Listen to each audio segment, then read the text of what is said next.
L'histoire des Bédiques.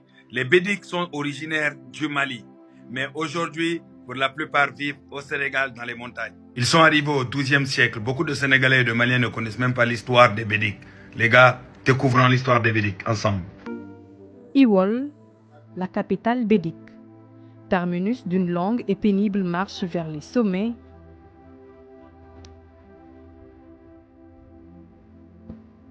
Il faut s'armer de courage et de jambes bien solides pour arriver dans ce lieu rempli d'histoire, l'histoire du peuple bédique. Premier occupant de Kédougou, la terre des hommes, niché au sommet de cette colline, Iwol offre une vue panoramique de Kédougou et quelque peu les montagnes de la Guinée.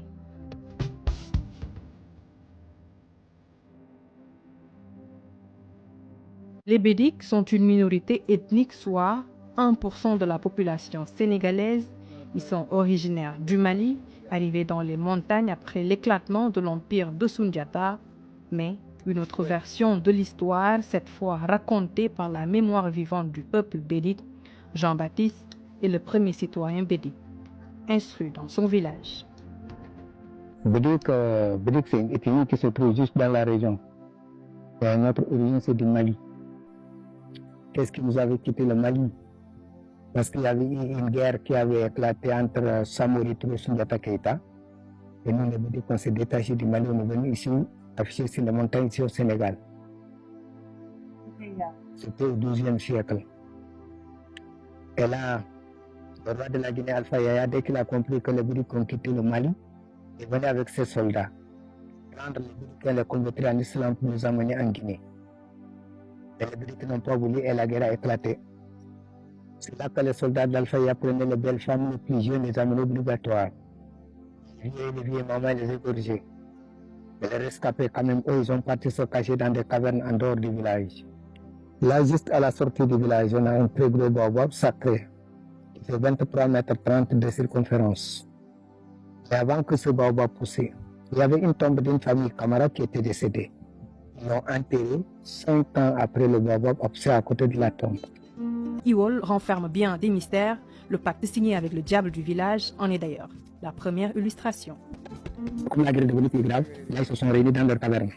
Et ils ont choisi quelques jeunes. Ils les ont envoyés d'aller dire au diable du village pour qu'il les aide une protection.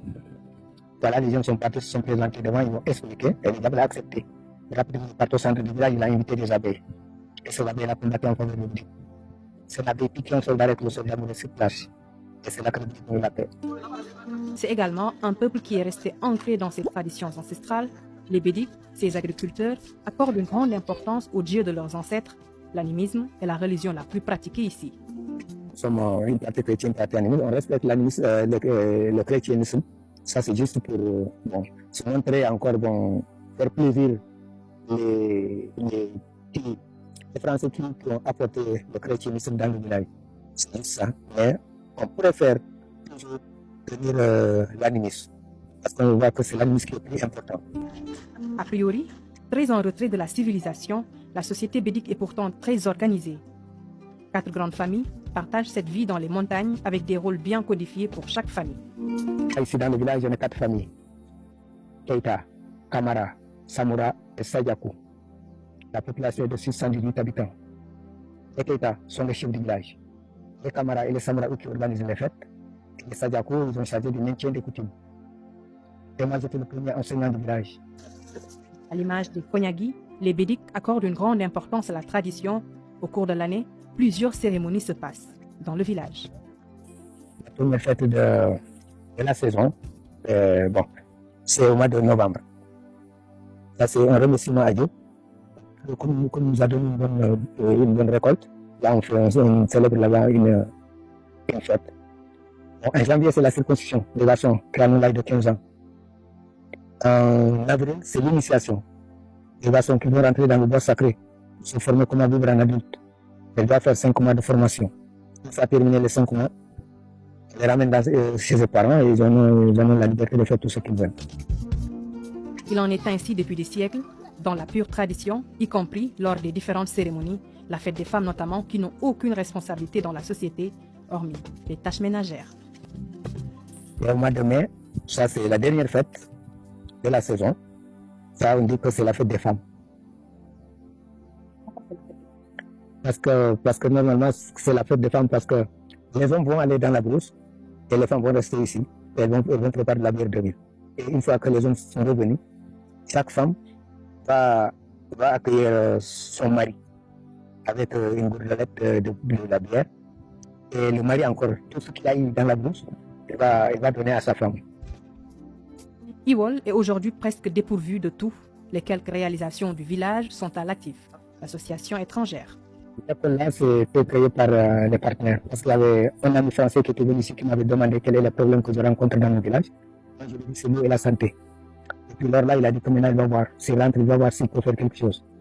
Donc, il est rentré, il a ouvert d'abord une route.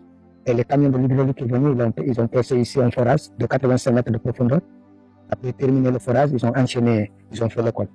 Le gouvernement lui, nous a envoyé que les enseignants. Le peuple bédik est devenu une attraction touristique du fait de son mode de vie en altitude.